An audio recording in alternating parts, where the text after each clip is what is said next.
channel. Thank you for joining me in another of my videos.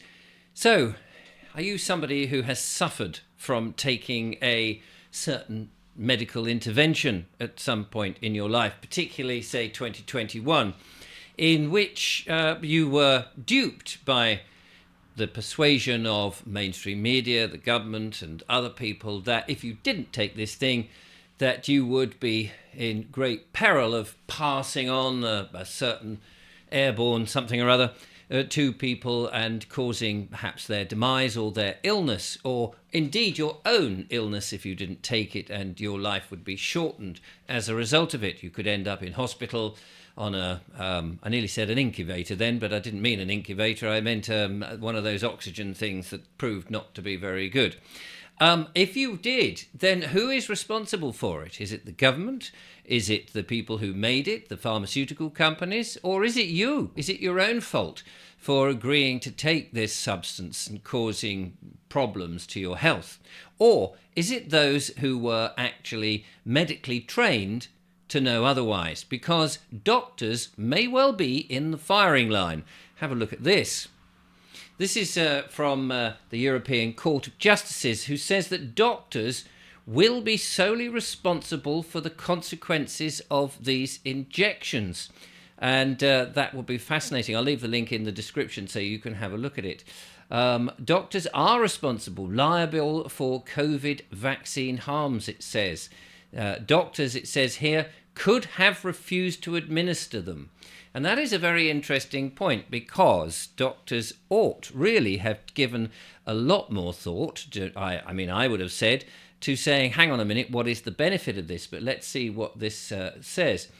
The European Court of Justice considers that doctors will be solely responsible for the consequences of these injections because they were free to refuse to inject. I think that's a fair assessment, of course. According to a ruling by the European Court of Justice, all healthcare professionals who urged or vaccinated you against COVID are civilly and criminally liable. And you can read this here. Professor, I don't know how you pronounce his name, Fragi's, is it? Professor Fragi's case before the European Court of Justice had a surprising outcome. According to the court, a medical prescription was required to administer the anti-COVID vaccines. But there's more. Doctors could have chosen whether or not to administer them, even advised against them to such an extent that the potential civil or criminal liability of healthcare professionals is attributed to the specific case. And now that is very interesting. Just that bit alone. I'll leave you to have a look at that. You see, I didn't take the medical intervention. My gut reaction was, hang on a minute, this is just very new. It doesn't seem to be tested properly. I don't know what the long-term effects are. I don't know what's actually in it. And I have an immune system, and why would I need something which originally we were told was really only affecting those over 80, and particularly those people who were no longer living? Because the average, as we were told, the average, I can't remember the exact figures now, but it was something like 83. You had to be 84 to be really problematic with this virus. Not that, I necessarily think that viruses really are a thing.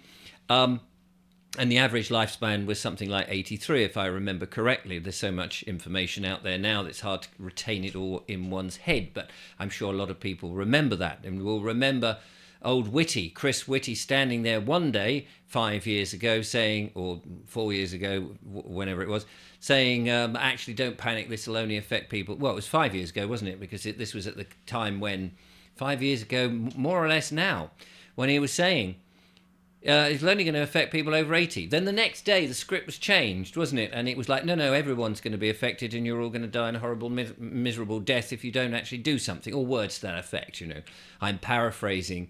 And we were all told that we had to do that. And then, of course, we were locked down. And then, of course, when by the speed of science, amazing, isn't it? The speed of science. How fast is that? It's very fast when it comes to things like climate change, isn't it? Oh, yes, actually, we're all going to get miserably we're going to be underwater in no time at all. In 12 years, we were told. I'm still waiting for the water to lap me up around the studio, but it hasn't happened yet.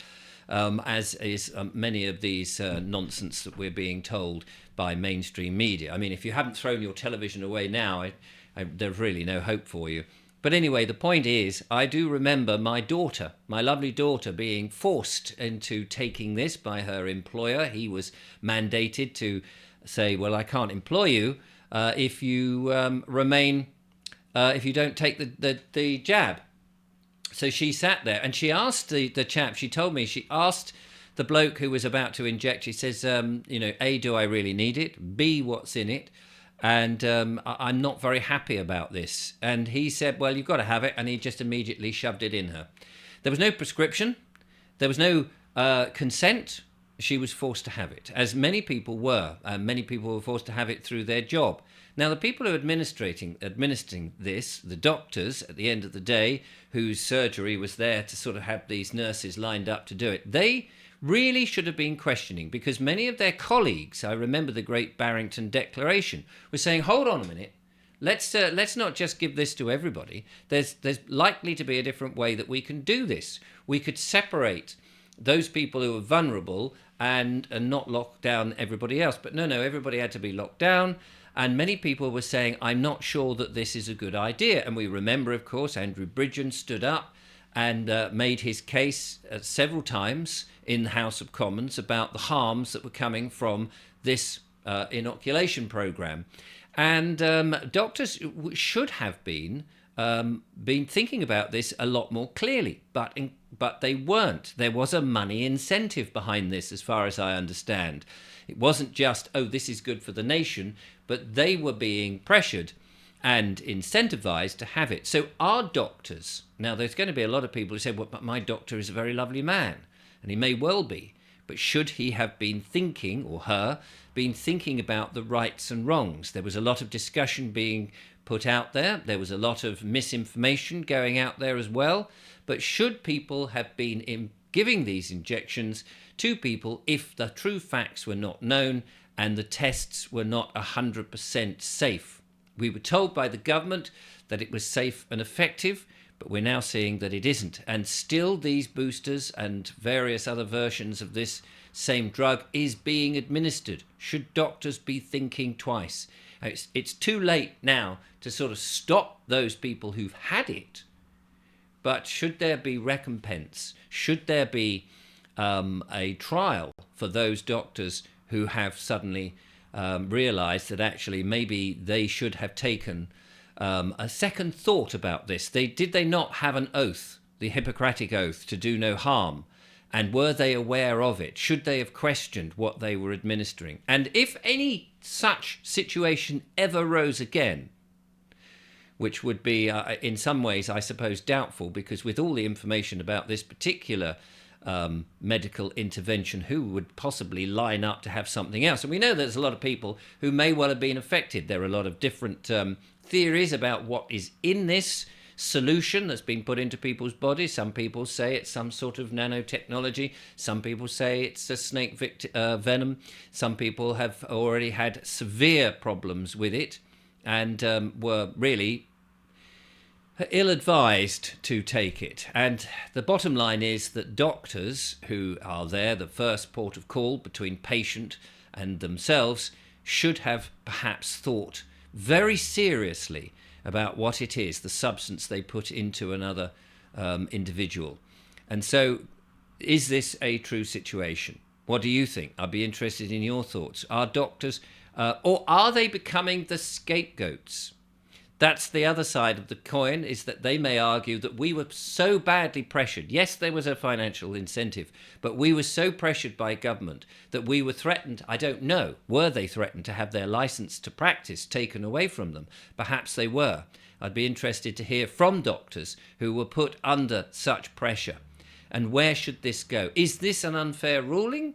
Or is this a right ruling? There may well be a difference of opinion. Or is this just really shaking things up to deflect the responsibility that was actually there on the government and the health minister at the time, Matt Hancock, who was there pushing for this in the UK, and other health ministers across the world who were doing likewise?